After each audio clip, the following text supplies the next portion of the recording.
Hello കൂട്ടുകാരെ, welcome to my channel. അപ്പം ഓണമൊക്കെ ആണല്ലേ, നമുക്കൊരു സിമ്പിളും ടേസ്റ്റിയും ആയിട്ടുള്ള ഒരു അടിപൊളി പായസത്തിൻ്റെ റെസിപ്പി നോക്കിയാലോ. ഇവിടെ പാലട പായസത്തിൻ്റെ റെസിപ്പിയാണ് കേട്ടോ നിങ്ങളെ കാണിക്കാൻ പോകുന്നത്. ഞാനിവിടെ പാലട പായസത്തിൻ്റെ മിക്സാണ് വാങ്ങിയത്. മിക്സ് വാങ്ങിയത് കൊണ്ട് നമ്മുടെ പായസത്തിൻ്റെ ടേസ്റ്റ് ഒട്ടും തന്നെ കുറഞ്ഞു പോകുന്നില്ല. നമ്മൾ ശരിക്കും നാടൻ രീതിയിൽ തന്നെ ഉണ്ടാക്കുന്നത് പോലെ നമുക്ക് ഉണ്ടാക്കിയെടുക്കാൻ പറ്റും. പിന്നെ കുറച്ച് കാര്യങ്ങൾ നമ്മളും കൂടെ ചെയ്യണം എന്ന് മാത്രമേ ഉള്ളൂ. അതായത് നമ്മൾ കുറച്ച് കാഷ്യൂ നട്ട്സ്, അതേപോലെ തന്നെ ഏലക്ക, ഇതൊക്കെ ഞാനിവിടെ എക്സ്ട്രാ ആഡ് ചെയ്ത് കൊടുക്കുന്നുണ്ട്. കാരണം എൻ്റെ മിക്സിനകത്ത് ഇതൊന്നും ഞാൻ കണ്ടിട്ടില്ലായിരുന്നു. അപ്പോൾ ആദ്യം തന്നെ ഞാൻ ചെയ്യുന്നത് ഒരു 2 ടീസ്പൂണോളം പഞ്ചസാര ഞാനിവിടെ കാരമൽ ചെയ്തെടുക്കുന്നുണ്ട്. കാരമൽ ചെയ്തെടുക്കുന്നത് നമ്മുടെ പാലട പായസത്തിന് ഒരു നല്ല ഫ്ലേവറും അതേപോലെ തന്നെ ഒരു കളറും കിട്ടാൻ വേണ്ടിയിട്ടാണ്.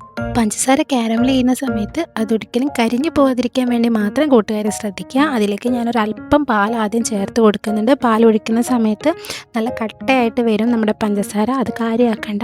നമ്മുടെ പാൽ നല്ലപോലെ തിളച്ച് വരുമ്പോൾ ആ ഒരു പഞ്ചസാരയും അതിൻ്റെ കൂടെ തന്നെ മെൽറ്റായി നല്ലൊരു കളറ് നമുക്ക് നമ്മുടെ പായസത്തിന് കിട്ടും. ഞാനിവിടെ 1 ലിറ്റർ പാലാണ് കേട്ടോ ചേർത്ത് കൊടുക്കുന്നത്. ഇവിടെ പായസക്കിറ്റിൻ്റെ ഒരു പകുതി ഭാഗം മാത്രമേ എടുക്കുന്നുള്ളൂ.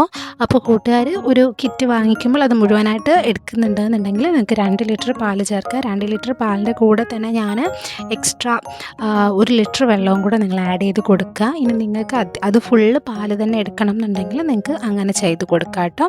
കാരണം നമുക്ക് ഈ വെള്ളം വറ്റി വരണം, കുറുകി വരണം നമ്മുടെ പായസം. അപ്പം മാത്രമേ നമ്മുടെ അട നല്ലപോലെ വെന്ത് കിട്ടത്തുള്ളൂ. അതിലേക്ക് ഞാൻ കുറച്ച് ഏലക്ക പൊടിച്ചതും കൂടെ ഞാൻ ആഡ് ചെയ്ത് കൊടുക്കുന്നുണ്ട് കേട്ടോ.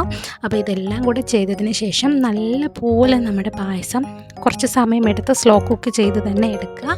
ഫൈനലി നമുക്ക് കുറച്ച് കിസ്മിസ് ഇതിനകത്ത് ആഡ് ചെയ്ത് കൊടുക്കുക. ഞാനിവിടെ മുന്തിരി ചേർക്കുന്നില്ല, കാഷ്യൂനട്ട് മാത്രമേ ചേർത്ത് കൊടുക്കുന്നുള്ളൂ. കുറച്ച് കാഷ്യൂനട്ട് നെയ്യിൽ വറുത്താട്ടോ ഞാനിവിടെ ചേർത്ത് കൊടുക്കുന്നത്. അപ്പം മുന്തിരിയുടെ ആ ഒരു ടേസ്റ്റ് ഇഷ്ടമുള്ള കൂട്ടുകാർക്ക് നിങ്ങൾക്ക് അത് ചേർത്ത് കൊടുക്കാം. പിന്നെ ചവ്വരി ചേർക്കുന്ന കൂട്ടുകാരുണ്ടെന്നുണ്ടെങ്കിൽ കൂട്ടുകാർക്ക് ഈ ഒരു പാലടയുടെ കൂടെ അതും ചേർത്ത് കൊടുക്കാവുന്നതാണ്. അപ്പം ഞാൻ ഇത്രയും മാത്രമേ ചെയ്യുന്നുള്ളൂ. കുറച്ച് ഏലക്ക ഞാൻ എക്സ്ട്രാ ആഡ് ചെയ്ത് കൊടുക്കുന്നുണ്ട്. അതേപോലെ തന്നെ കുറച്ച് കാഷ്യൂനട്ട് നെയ്യിൽ വറുത്ത് ആഡ് ചെയ്ത് കൊടുക്കുന്നുണ്ടായിരുന്നു. പാലട പായസമൊക്കെ ഇഷ്ടമുള്ള കൂട്ടുകാർ ഉറപ്പായിട്ട് ഈ ഒരു രീതിയിൽ ട്രൈ ചെയ്ത് നോക്കുക. നമ്മൾ സെപ്പറേറ്റ് ആയിട്ടൊക്കെ അടയൊക്കെ വേവിച്ച് എടുത്ത് വരുന്നതിനേക്കാളും ഈ ഒരു രീതിയിൽ ട്രൈ ചെയ്ത് നോക്കുന്നത് നന്നായിരിക്കും. അപ്പോൾ കൂട്ടുകാർ എന്തായാലും ഈ ഒരു ഓണത്തിന് ഈ ഒരു രീതിയിൽ പായസം തയ്യാറാക്കി നോക്കുക. നിങ്ങൾക്ക് ഉറപ്പായിട്ടും ഇഷ്ടപ്പെടും. ഫീഡ്ബാക്ക് അറിയിക്കാനും മറക്കരുത്. കൂട്ടത്തിൽ എന്നെയും കൂടെ ഒന്ന് സപ്പോർട്ട് ചെയ്യുക. അപ്പോൾ എല്ലാവർക്കും happy Onam. Stay safe and happy.